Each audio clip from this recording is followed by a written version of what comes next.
Students, चलिए start करते हैं क्लास 10th साइंस का चैप्टर नंबर फर्स्ट और लेक्चर नंबर 2। पहले लेक्चर में मैंने आपको बता दिया केमिकल इक्वेशन के बारे में, केमिकल रिएक्शन के बारे में, प्रॉपर्टी ऑफ केमिकल रिएक्शन, ये सब मैंने पहले में डिस्कस कर लिया।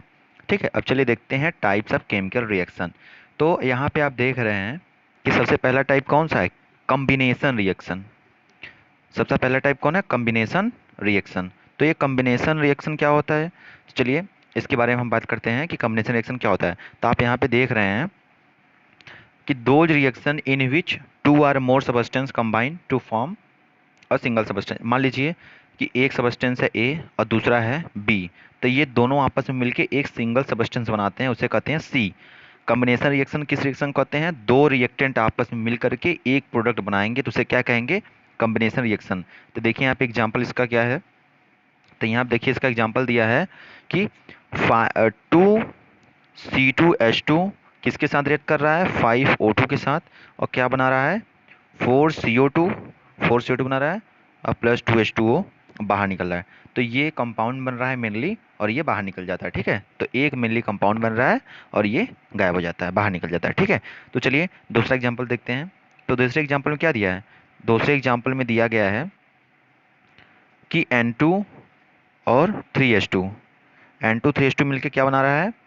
2NH3। तो देखिए दो रिएक्टेंट आपस में कंबाइन होकर एक प्रोडक्ट बनाते हैं। ठीक है, और उसके बाद इस प्रोसेस को हैबर्स प्रोसेस करते हैं। ठीक है, हैबर्स प्रोसेस, इससे एमोनिया का फॉर्मेशन होता है। ठीक है, अब नेक्स्ट देखिए। तो देखिए यहाँ पे ये तीसरा एग्जाम्पल कौन सा है? तीसरा एग्जाम्पल है 2H2 प्लस O2। ये क्या बनाता है? ये बनाता है 2H2O। तो आप सब में देख रहे हैं कि दो रिएक्टेंट कंबाइन करके एक सिंगल प्रोडक्ट बना रहा है। ठीक है, तो इसी को कहते हैं कॉम्बिनेशन रिएक्शन। आप सबका एग्जांपल देख लीजिए, सब में वही है। यहाँ पे मैग्नीशियम और ऑक्सीजन साथ रख के मैग्नीशियम ऑक्साइड बन रहा है। ठीक है, अब चलिए देखते हैं दूसरा। तो दूसरे टाइप का केमिकल रिएक्शन क्या है? ये है डीकम्पोजिशन रिएक्शन। तो जिस तरह से A प्लस बी मिलके C बनाता था, इसे कॉम्बिनेशन कहते थे, इसमें जस्ट उल्टा होगा। कोई एक कंपाउंड रहेगा और टूट के B प्लस C में बिखर जाएगा। मतलब कॉम्बिनेशन में दो रिएक्टेंट मिलके एक प्रोडक्ट बनाते हैं और डीकम्पोजिशन में उसका उल्टा होता है, एक रिएक्टेंट रहता है वो दो में टूटता है। ठीक है, अब चलिए देखते हैं। इसका डिफिनेशन देख लीजिए क्या दिया है। तो डिफिनेशन दिया है those reaction in which a compound split up to two or more simple compound. मतलब कोई एक कंपाउंड रहेगा, वो किस में टूट जाएगा? दो सिंपल कंपाउंड में। जैसे देखिए यहाँ पे कैल्शियम कार्बोनेट लाइमस्टोन इसको कहते हैं। इसको अगर हम हीट कर दें, मतलब अगर कैल्शियम कार्बोनेट को अगर हम हीट दे दें तो ये किस में चेंज हो जाएगा? ये कैल्शियम ऑक्साइड और CO2 में बदल जाएगा। मतलब ये अलग अलग हो जाएंगे। तो ये देखिए एक रिएक्शन था, दो प्रोडक्ट बन गए। ठीक है, तो आप ध्यान दीजिएगा CaCO3 को लाइमस्टोन कहते हैं और CaO को क्यूकलाइन कहते हैं। ठीक है, कार्बन डाइऑक्साइड गैस बाहर निकलेगी। और सबसे बड़ी बात यहाँ पे दी गई है, when decomposition reaction is carried out by heating it is called thermal decomposition. अगर डीकम्पोजिशन को, ये डीकम्पोजिशन इसका हो रहा है हीट द्वारा, अगर हीट द्वारा होगा, हीट के द्वारा अगर डीकम्पोजिशन रिएक्शन होता है तो उसे बोलते हैं थर्मल डीकम्पोजिशन रिएक्शन। ठीक है, थर्मल डीकम्पोजिशन रिएक्शन। जैसे यहाँ पे देखिए कि FeSO4 को अगर हीट कर दें तो किस में चेंज हो रहा है? ये हो रहा है फेरिक ऑक्साइड में, सल्फर डाइऑक्साइड में, SO3 में। तो मैंने इसको क्या किया? हीट किया, और हीट करने पे ये चेंज हो जा रहा है किसमें? ये टूट के 3 में बदल रहा है, मतलब डीकम्पोज हो रहा है। तो डीकम्पोजिशन रिएक्शन अगर हीटिंग करने पे हो तो उसे बोलते हैं थर्मल डीकम्पोजिशन रिएक्शन। क्या? Thermal decomposition reaction. ठीक है, अब यहाँ पे देखिए, यहाँ पे कुछ नोट दिए गए हैं। तो नोट क्या दिया है? Smell of burning sulphur is obtain due to formation of sulphur dioxide. ये सल्फर डाइऑक्साइड जब इससे बन के बाहर आएगा तो इसका स्मेल कैसा रहेगा? बर्निंग ऑफ सल्फर की तरह। ठीक है, तो वेन, अब यहाँ पे देखिए ये दूसरा टाइप डीकम्पोजिशन रिएक्शन तीन प्रकार के होते हैं, थर्मल डीकम्पोजिशन और इलेक्ट्रोलिसिस, और एक होता है फोटोकेमिकल डीकम्पोजिशन रिएक्शन। तो आप देखिए when the decomposition reaction is carried out by electricity, अगर ये इलेक्ट्रिसिटी देने पे अगर टूटता है तो उसे बोलते हैं इलेक्ट्रोलिसिस डीकम्पोजिशन रिएक्शन। जैसे अगर वाटर पे हम इलेक्ट्रिसिटी प्रोड्यूस करा दें, मतलब इलेक्ट्रिसिटी दे दें वाटर पे, तो इसका डीकम्पोजिशन रिएक्शन हो करके ये हाइड्रोजन और ऑक्सीजन में टूट जाएगा। मतलब इसमें डीकम्पोजिशन रिएक्शन हो रहा है किसके द्वारा? इस पे हीट मतलब इलेक्ट्रिसिटी देने पे, करंट देने पे ये टूट रहा है, तो इसे बोलते हैं इलेक्ट्रोलिसिस डीकम्पोजिशन रिएक्शन। ठीक है। आप यहाँ पे ध्यान से देख लीजिए कि ये क्या है, ये है 2Al2O3। इसको बोलते हैं क्रायोलाइट या एल्युमिनियम ऑक्साइड। ये किस में चेंज हो रहा है, एल्युमिनियम और ऑक्सीजन में ना, यहाँ पे इलेक्ट्रिसिटी देने पे। ठीक है, तो चलिए अब तीसरे टाइप और लास्ट टाइप का डिकम्पोजिशन रिएक्शन कौन सा होता है, तो ये होता है photochemical decomposition reaction. Photo means होता है लाइट, तो लाइट देने पे अगर वो डिकम्पोज हो जाए तो उसे बोलते हैं फोटोकेमिकल डिकम्पोजिशन रिएक्शन। तो यहाँ पे क्या दिया है, जैसे मान लीजिए ये AgBr। AgBr क्या होता है, सिल्वर ब्रोमाइड। ठीक है, ये होता है सिल्वर ब्रोमाइड। तो सिल्वर ब्रोमाइड को अगर हम सनलाइट के प्रेजेंस में रखेंगे तो ये जो Ag है, सिल्वर है, अलग हो जाएगा और ब्रोमीन अलग हो जाएगा। और AgBr का कलर लाइट येलो होता है और Ag का कलर ग्रे होता है। यह ध्यान दीजिएगा, सिल्वर ब्रोमाइड। अब दूसरा एग्जांपल क्या है, आप देखिए AgCl। ये बहुत जाना माना रिएक्शन है कि AgCl, अगर AgCl को हम सनलाइट दे देंगे तो किस में चेंज हो जाएगा, Ag में और Cl में। जस्ट इसका ही रिएक्शन है। देखिए ये व्हाइट कलर का होता है, इस पे सनलाइट देने पे ये ग्रे कलर सिल्वर में और क्लोरीन में बदल जाएगा। उसी तरह ये देखिए कि 2H2O2 एक लिक्विड होता है, इसको बोलते हैं क्या, हाइड्रोजन पर ऑक्साइड। इसको बोलते हैं हाइड्रोजन पर ऑक्साइड। ठीक है, हाइड्रोजन पर ऑक्साइड बोलते हैं इसको। और हाइड्रोजन पर ऑक्साइड को अगर हम हीट कर लाइट दे दें तो ये क्या हो जाएगा, 2H2O और ऑक्सीजन में टूट जाएगा। ये सब किससे हो रहा है, सनलाइट के द्वारा।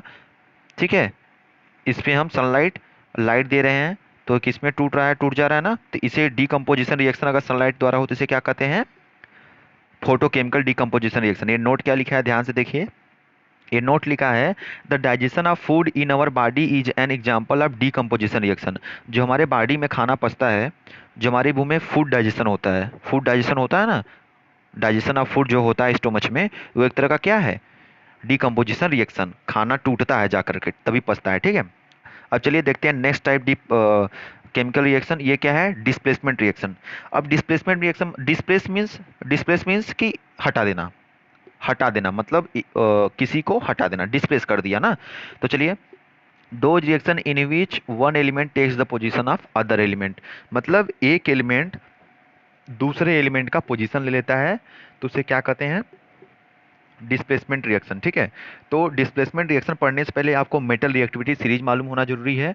तो मेटल रिएक्टिविटी सीरीज मैंने प्लेलिस्ट में, क्लास 8 साइंस के प्लेलिस्ट में मेटल एंड नॉन मेटल के चैप्टर में मैंने ये समझाया है मेटल रिएक्टिविटी सीरीज के बारे में, तो आप लोग वहाँ से जाके देख लीजिएगा। तो यहाँ पे डिस्प्लेसमेंट रिएक्शन में मोर रिएक्टिव मेटल जो होता है वो लेस रिएक्टिव मेटल को डिस्प्लेस कर देता है। ठीक है, more reactive metal less reactive metal को डिस्प्लेस करता है। तो यहाँ पे भी देखिए रिएक्टिविटी सीरीज की चर्चा की गई है, तो मैं आपको बता दे रहा हूँ रिएक्टिविटी सीरीज क्या होता है। ये इस तरह का एक सीरीज होता है, मतलब ये नीचे तरफ घटता आता है, रिएक्टिविटी घटती आती है। मतलब potassium, sodium, calcium, magnesium, aluminium, zinc, यहाँ पे है क्या, निकल, Pb मतलब लीड, फिर हाइड्रोजन, फिर Cu, Hg, Ag, Au, Pt, ऐसे होता है। ठीक है, तो जो इसमें से हाई लेवल पे रहेगा, जैसे कि जो पोटेशियम होगा वो कैल्शियम को, मैग्नीशियम को, सोडियम को, एल्युमिनियम को उसके कंपाउंड में से रिप्लेस कर सकता है। लेकिन ये जो सोडियम है ये पोटेशियम को रिप्लेस नहीं कर सकता, क्योंकि जो पोटेशियम है, ये जो पोटेशियम है ये ऊपर आ रहा है रिएक्टिविटी सीरीज में Na से। ठीक है, तो जो मोर रिएक्टिव होगा वो लेस रिएक्टिव को रिप्लेस कर देगा। जैसे यहाँ पे देखिए एग्जांपल क्या दिया है, यहाँ पे दिया है 2HCl प्लस Zn। ठीक है, तो यहाँ पे क्या हो जाएगा, यहाँ पे हो जाएगा ZnCl2 बन रहा है। क्यों, क्योंकि देखिए ये जो Cl है, अरे जो हाइड्रोजन है वो जिंक से लेस रिएक्टिव है। आप देखिए हाइड्रोजन यहाँ है और जिंक यहाँ है, तो जिंक मोर रिएक्टिव है हाइड्रोजन से। ठीक है, तो इसलिए हाइड्रोजन को ये रिप्लेस कर देगा यहाँ से और प्लस हाइड्रोजन गैस बना के अपना बाहर निकल जाएगा। ठीक है, चलिए अब यहाँ देखिए क्या बोल रहा है, hydrogen atom are displace by Zn। Hydrogen displace हो जा रहा है Zn से। क्यों, क्योंकि Zn ज़्यादा रिएक्टिव है हाइड्रोजन से। चलिए अब दूसरा एग्जांपल क्या है, दूसरा एग्जांपल दिया गया है कि Cu और 2AgNO3 किस में चेंज हो रहा है, 2Ag और CuNO3 में। देखो Cu कापर, AgNO3 को सिल्वर नाइट्रेट, ये सिल्वर है और कापर नाइट्रेट। ठीक है, तो Ag डिस्प्लेस कर दे रहा है Cu को, डिस्प्लेस्ड बाई, ध्यान दीजिएगा डिस्प्लेस्ड बाई, मतलब यहाँ पे Cu ज़्यादा रिएक्टिव है किससे, Ag से। Cu मेटल रिएक्टिविटी सीरीज में पहले आता है Ag से। ठीक है, इसलिए Ag को वहाँ से हटा देगा। तो चलिए अब देखिए डबल डिस्प्लेसमेंट का मतलब, देखिए वहाँ पे सिंगल डिस्प्लेसमेंट था, मतलब एक कंपाउंड में से दूसरे मेटल को हटा जा रहा था। यहाँ पे दोनों एक्सचेंज कर लेंगे आपस में अपना देखिए यहाँ पे those reaction which two compound reacts by exchange, exchange मतलब वो उसको दे देगा अपना और वो उसको दे देगा अपना, एटम चेंज कर लेंगे। जैसे आप देखिए AgNO3 NaCl, ठीक है, तो यहाँ पे क्या हो गया, Na Ag की जगह आ जाएगा और Ag Na के, देखिए AgCl NaNO3, ठीक है, ये बन जाएगा। तो कितना ये वाला आसान है। देखिए HCl NaOH, देखिए तो यहाँ पे H हट के यहाँ आ जाएगा तो ये H2O बन जाएगा, क्योंकि देखिए जब Cl के पास NaCl, ये H हट के ये H यहाँ से हट जाएगा, यहाँ पे Na आ जाएगा, तो ये NaCl बन गया, प्लस यहाँ पे OH बचेगा और HOH, HOH क्या होता है H2O, HOH मतलब H2O, ठीक है, तो यहाँ पे H2O हो गया, NaCl एक्वस, एक्वस मीन्स आपको मैंने बताया था कि एक्वस मीन्स होता है उसका सॉल्यूशन, ठीक है।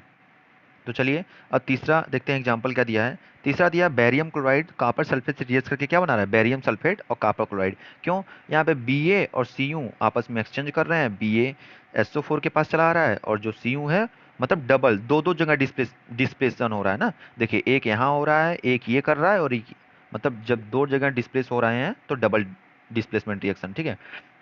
अब चलिए यहाँ देखिए दो reaction in which N insoluble solid is form that separates from the solution.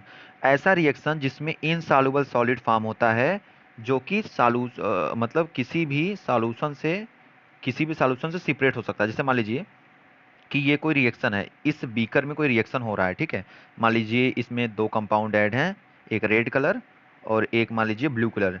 ये दोनों कंपाउंड देखिए, ये मान लीजिए ये कंपाउंड हैं, ऐड हैं ये दोनों, और ये दोनों ऐड हैं, तो ये मिल के बना रहे हैं एक प्रेसिपिटेट। यहाँ पे नीचे प्रेसिपिटेट बना रहे हैं।